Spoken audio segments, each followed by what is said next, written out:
Good morning students. आज हम class 4th में इंग्लिश ग्रामर का चैप्टर नंबर 5 प्रोनाउंस के चैप्टर को आगे रीड कराएंगे। तो बच्चों, कल हमने आपको बताया था कि प्रोनाउंस क्या होते हैं और आपको फर्स्ट, सेकंड और थर्ड पर्सन के बारे में भी बताया था। आज हम उसी चैप्टर को आगे बढ़ाएंगे और इसकी रीडिंग कंप्लीट करेंगे। तो स्टार्ट करते हैं। Rules to explain the subject and object pronouns, यानी ये कुछ आपको रूल्स दे रखे हैं। 3 रूल्स हैं जिनसे आपको सब्जेक्ट प्रोनाउन और ऑब्जेक्ट प्रोनाउन के बारे में पता चलता है, जो कि और एक्सप्लेन करते हैं। रूल नंबर 1 यानी नियम 1, a subject of a sentence takes a action, यानी किसी भी वाक्य का जो सब्जेक्ट होता है, आगे का हिस्सा, वो ही हमारा एक्शन लेता है, वही काम करता है। As the subject of a sentence use these personal pronoun, यानी कि जब भी हम सेंटेंस में सब्जेक्ट का इस्तेमाल करते हैं तो उनके लिए हम इन्हीं प्रोनाउंस का यूज़ करते हैं। आई, वी, दे, शी और ही, इन्हीं का ही यूज़ करना होता है। ये हमारा रूल नंबर 1 है। रूल 2 है personal pronouns can also act as object, यानी जो पर्सनल प्रोनाउन, हमारे जो खुद के प्रोनाउंस पर्सनल जो हम अपने लिए यूज़ करते हैं, ऐसे जो प्रोनाउंस होते हैं वो ऑब्जेक्ट की तरह भी काम कर सकते हैं। Remember that an object receives action, ये बिल्कुल याद रखना है कि जो ऑब्जेक्ट होता है, यानी जो पीछे का जो हमारा ऑब्जेक्ट होता है, वो जो एक्शन, जो काम हुआ है, उसको रिसीव करता है, लेता है। An object use these personal pronouns, जो ऑब्जेक्ट के लिए हम कैसे पर्सनल प्रोनाउन का यूज़ करते हैं? मी, अस, देम, हर और him. Rule number 3, 2 personal pronouns can act as subject और ऑब्जेक्ट, 2 पर्सनल प्रोनाउंस जो हैं वो सब्जेक्ट और ऑब्जेक्ट दोनों की तरह इस्तेमाल कर सकते हैं। यू एंड इट, यानी ये जो 2 पर्सनल प्रोनाउन हैं, ये सब्जेक्ट और ऑब्जेक्ट दोनों की तरह काम कर सकते हैं अपना। फॉर एग्जाम्पल, जैसे कि how many feet are in a yard, खेत में कितने पैर हैं। It depends on how many people are standing in it, ये इस पर निर्भर करता है कि कितने लोग वहाँ पे खड़े हैं। अब देखिए, हमने सब्जेक्ट में भी इट लगाया और ऑब्जेक्ट में भी इट का यूज़ किया। क्यों? एक्सप्लेनेशन है, it refers as both the subject and the object in the sentence, क्योंकि इस सेंटेंस में इट जो है सब्जेक्ट के लिए भी यूज़ किया गया है और ऑब्जेक्ट के लिए भी। Examples, in each pair the first sentence shows a subject pronoun, the second an object pronoun. ये कुछ ऐसे एग्जाम्पल अब आपको दिखाए जाएंगे जहाँ पे दोनों पेयर में जो फर्स्ट सेंटेंस होगा वो होगा सब्जेक्ट प्रोनाउन और जो सेकंड सेंटेंस है वो है ऑब्जेक्ट प्रोनाउन। देखते हैं इन्हें। आई लाइक कॉफ़ी, ये हमारा सब्जेक्ट प्रोनाउन है। जॉन हेल्प मी, जॉन ने मेरी मदद करी, ये है हमारा ऑब्जेक्ट। आई है हमारा सब्जेक्ट के लिए यूज़ किया पर्सनल प्रोनाउन। मी जो पर्सनल प्रोनाउन है वो हमने ऑब्जेक्ट के लिए यूज़ किया। Do you like coffee, John loves you. अब यहाँ देखिए, सब्जेक्ट और ऑब्जेक्ट दोनों के लिए हमने यू का यूज़ किया। ही रन्स फास्ट, वह तेज दौड़ता है। Dance did Ken beat him, क्या वो उसे हरा सकता है? क्या केन उसे हरा सकता है?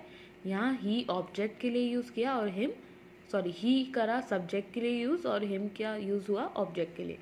She is clever, does Mary know her, it does not work, can the man fix it, we went home, Anthony drove us.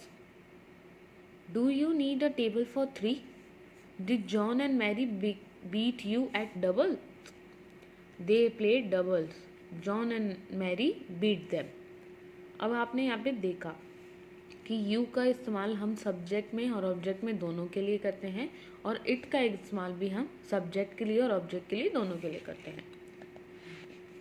When we are talking about a single thing, जब हम किसी एक चीज़ के बारे में बात कर रहे हैं, we almost always use it, जब किसी हम एक चीज़ के लिए, सिंगल चीज़ के लिए बात कर रहे हो तो हम हमेशा लगभग हमेशा इट का ही इस्तेमाल करते हैं, इट का।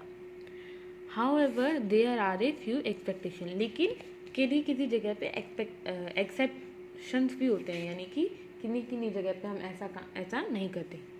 We may sometimes refer to an animal as he, him और she, her.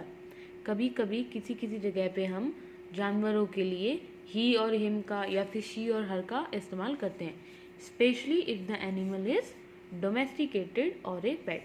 खासकर तब जब वो जानवर पालतू हो या फिर हमारा कोई पेट हो तब। Ships and some other vessels और व्हीकल्स, जैसे शिप हो गई हमारी नाव वगैरह, उनके लिए या फिर किसी और अदर व्हीकल के लिए भी हम कभी कभी इट का इस्तेमाल नहीं करते, शी ही और हर वगैरह का इस्तेमाल कर लेते हैं। As well as some countries are often treated as female and referred to as she और हर। और कुछ कंट्रीज, कुछ देशों के नाम ऐसे भी हैं जिनके साथ हम फीमेल का या फिर शी और हर का इस्तेमाल करते हैं। Here are some examples, यहाँ कुछ एग्जाम्पल्स हैं, देखेंगे। The Titanic was a great ship but she sank on her first work. अब यहाँ देखिए, यहाँ टाइटैनिक वैसे तो सिंगल एक चीज़ है, एक ही है, सिंगल है और थिंग भी है, पर लेकिन फिर भी हमने यहाँ पे उसके लिए शी का इस्तेमाल किया। क्यों? क्योंकि कुछ एक्सेप्शंस होते हैं। हमने आपको बताया कि शिप्स के लिए और कुछ अदर व्हीकल्स के लिए हम शी का, हर का या फिर हिज का, हिम का यूज़, ही का, हिम का यूज़ करते हैं। My first car was a mini and I treated her like my wife. मेरी पहली कार एक मिनी थी और मैं उसे अपनी बीवी की तरह रखता था। थाईलैंड एक जगह, कंट्री का नाम है, देश का नाम है। Has now open her border, अपने बॉर्डर। यहाँ देख रहे हैं आपने, हमने कंट्री के नाम के आगे फीमेल या फिर शी और हर का रेफर किया, her border with Cumbria. We often uses it to introduce a remark. हम इट का इस्तेमाल जो है कभी कभी कमेंट करने के लिए, रिमार्क करने के लिए भी करते हैं। It is nice to have a holiday sometimes. कभी कभी छुट्टी होना अच्छा होता है। It is important to dress well. ये मतलब ये हमें एक रिमार्क दे रहे हैं, एक बात बता रहे हैं ना कि कभी कभी अच्छे से तैयार होना अच्छा होता है, ज़रूरी होता है। It did not take long to walk here. यहाँ पे चलना ज़्यादा लंबा नहीं होगा। तो आया बच्चों आपको समझ में कि हम कौन से प्रोनाउन का किस जगह पे और कैसे इस्तेमाल करते हैं। तो आज की क्लास के लिए इतना ही। आज का आपका होमवर्क है read chapter number 5 pronouns complete. कल से लेके आज तक आपको जितना चैप्टर रीड कराया है उतना आपको कंप्लीट रीड करना है। आज के लिए इतना ही। सी यू टुमारो। Thank you.